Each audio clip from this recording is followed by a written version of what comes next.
welcome back to my channel Care Hub. So this is me Pragya. So today I am going to tell you about a very sensitive as well as very important topic. So this is my humble request to all my viewers, especially my male viewers.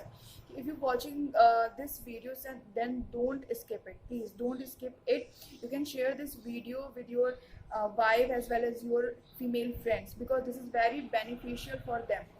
So please don't skip it, watch full video and share this video confidently with your female friends as well as your wife. Okay, so today I am going to discuss about menopause, what is menopause, what its symptoms and precautions, everything about it. Okay, तो अगर एक simple language में हम जानना चाहें कि menopause क्या होता है एक सिंपल वे में, तो हम बोल सकते हैं कि जो फीमेल्स होती हैं उनकी एक एज के बाद आगे उनके पीरियड्स का स्टॉप हो जाना, उनके पीरियड्स का ना होना जो होता है उसे हम मेनोपॉज बोलते हैं।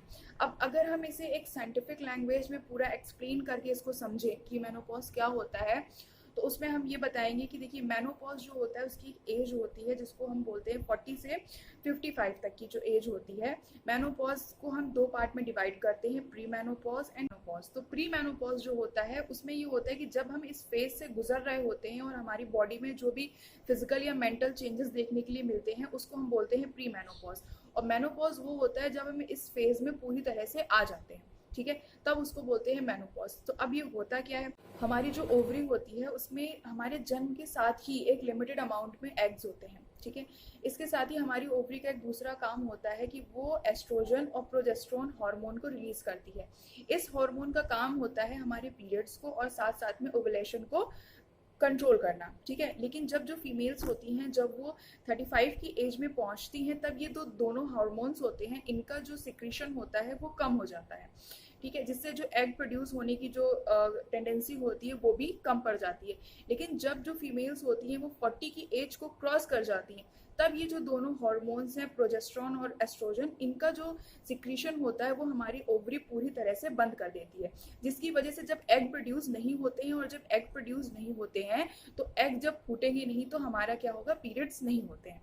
और हमारे जो पीरियड्स नहीं होते हैं तब हम बोलते हैं कि जो फीमेल्स हैं वो क्या होती है, वो मेनोपॉज की कंडीशन में आ चुकी होती हैं। और जब वो मेनोपॉज की कंडीशन में आ जाती हैं तो उस कंडीशन के बाद उनकी ओवरी जो होती है वो एग प्रोड्यूस नहीं करती है, वो प्रेग्नेंट नहीं हो सकती हैं और साथ में उनके जो पीरियड्स होते हैं वो पूरी तरह से बंद हो चुके होते हैं। तो ये था मेनोपॉज की मेनोपॉज होता क्या है। अब इस मेनोपॉज की वजह से हमारी बॉडी में क्या क्या चेंजेस आते हैं, कौन से फिजिकल या कौन से मेंटल चेंजेस आते हैं, उनके बारे में बात कर लेते हैं। So the main symptoms of menopause, देखिए इसमें पहला तो है हॉट फ्लैशेस, ठीक है। हॉट फ्लैशेस का मतलब हुआ कि आपकी जो बॉडी है उसको अचानक से बहुत तेजी से गर्मी लगेगी और सबसे ज़्यादा गर्मी जो है वो आपके फेस पे, नेक पे और आपके ब्रेस्ट एरिया पे फील होती है। इस गर्मी में इसमें क्या होता है कि आपकी अचानक से स्वेटिंग यानी कि पसीना आना शुरू हो जाएगा और थोड़ी देर के बाद नॉर्मल हो जाएगी, आपकी बॉडी फिर से ठंडी हो जाएगी। तो पहला तो हॉट फ्लैशेस हो गया। दूसरा है आपको नींद की प्रॉब्लम, आपकी जो नींद आने की जो वो है वो बिल्कुल कम हो जाएगी, आपको रात में नींद नहीं आएगी और आप इसका कारण नहीं समझ पाएंगे कि ये मेनोपॉज है। और नींद ना आना खुद में एक बहुत बड़ी समस्या होती है। इस समस्या के चलते आपको बीपी से रिलेटेड प्रॉब्लम्स हो सकती हैं, हार्मोनल डिसबैलेंस हो सकता है आगे चल के, या इसके अलावा आपको स्ट्रेस हार्मोन जो आपकी बॉडी में होता है वो बढ़ जाता है। इसके अलावा आपका जो वेट होता है वो भी मेनोपॉज की जब प्री मेनोपॉज चल रहा होता है उस समय आपका जो वेट होता है वो भी आपका इंक्रीज होने लगता है। इसके बाद आपको डिप्रेशन, बहुत ज़्यादा डिप्रेशन फील होता है इस टाइम पे, एक अकेलापन महसूस होने लगता है जिस समय ये महिलाएं जो होती हैं या जो लेडीज़ हमारी हैं जब वो मेनोपॉज से निकलती हैं तो उनको डिप्रेशन या मेंटल स्ट्रेस बहुत ज़्यादा लगता है। इसके अलावा उनको मूड स्विंग की प्रॉब्लम बहुत होती है, जैसे इस समय वो खुश हैं और 2 मिनट के बाद वो दुखी हो जाती हैं या रोने लगती हैं, तो इस तरह की प्रॉब्लम्स भी उनके अंदर देखने के लिए आती है। इसके अलावा अगर और देखें तो उनके बाल, हेयर लॉस होना बहुत दिखता है। इसके अलावा उनकी फेस पे, हाथ पे, स्किन पे रेड कलर के रैशेस हो जाते हैं।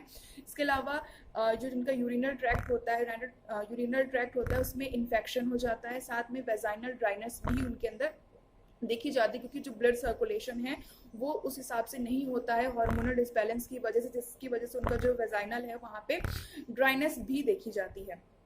इसके अलावा सर दर्द होना, ठीक है, जोड़ों में दर्द, उनके जो जॉइंट्स होते हैं उसमें बहुत ज़्यादा पेन होता है जब वो मेनोपॉज से निकलती है और वो रीज़न नहीं समझ पाती कि ये क्यों हो रहा है हमारा। इसके अलावा चिड़चिड़ापन बहुत ज़्यादा आता है और मेमोरी लॉस, चिड़चिड़ापन और मेमोरी लॉस उनको कल की बात जो होती है वो उनको याद नहीं रहती है, ठीक है।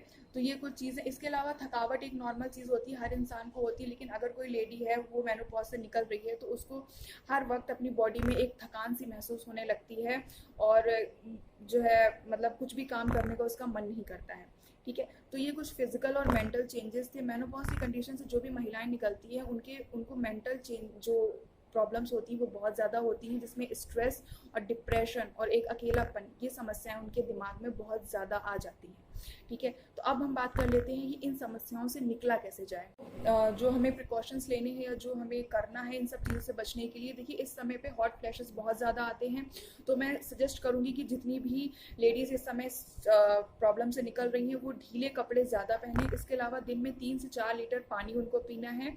साथ में अपना माइंड को थोड़ा सा डाइवर्ट करके आधा घंटा या 1 घंटा डेली मेडिटेशन करें, ठीक है। अपने मन को एकाग्र करें, शांत करें। इसके अलावा थोड़ा बहुत योगा करें ताकि जो उनका वेट है वो भी बैलेंस रहे।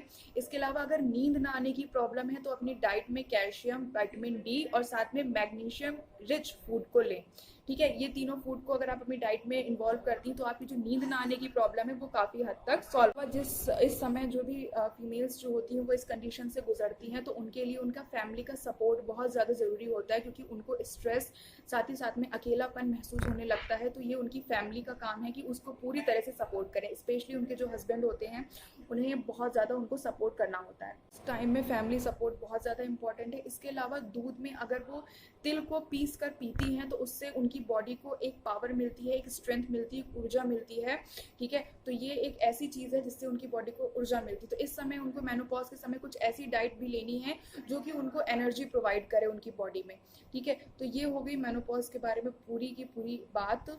और मेनली तो इस समय फीमेल्स जो होती है उनको मेंटल प्रॉब्लम ज़्यादा होती है, क्योंकि मैंने भी देखी है ये चीज़ अपने फैमिली में। तो उनको मेंटल जो दिक्कत होती है वो ज़्यादा होती है इसमें। तो फैमिली का सपोर्ट इसमें मस्ट होता है, क्योंकि उन्हें फीमेल्स को इस टाइम पे एक अकेलापन महसूस होने लगता है, एक स्ट्रेस महसूस होने लगता है, एक डिप्रेशन होने लगता है उनको। तो उसके लिए उनकी फैमिली का ये सपोर्ट होना बहुत ज़रूरी है। आपको बीच बीच में अपनी जो भी मदर हैं या अपनी वाइफ हैं जो भी है उनको आपको ये याद दिलाना होता है या बताना होता है कि आप परेशान मत हो, हम आपके साथ हैं, ठीक है। तो उनको स्ट्रेस उनको बिल्कुल नहीं लेना है, डिप्रेशन में बिल्कुल नहीं जाना है, मेडिटेट करना है, मेडिटेशन में रहना है, अपने मन को एकाग्र करना है और खुश रहना है। ये टाइम पीरियड जो होता है वो 50 की एज के बाद आराम से निकल जाता है, कोई प्रॉब्लम नहीं होती है। तो ये कुछ टिप्स थी और ये आज का मेरा वीडियो था। अगर आपको कोई भी प्रॉब्लम हो या कोई भी सजेशन हो तो आप कमेंट सेक्शन में मुझे बताइएगा। नेक्स्ट जो मेरा वीडियो होगा वो जल्दी आएगा। तब तक के लिए बाय बाय, टेक केयर।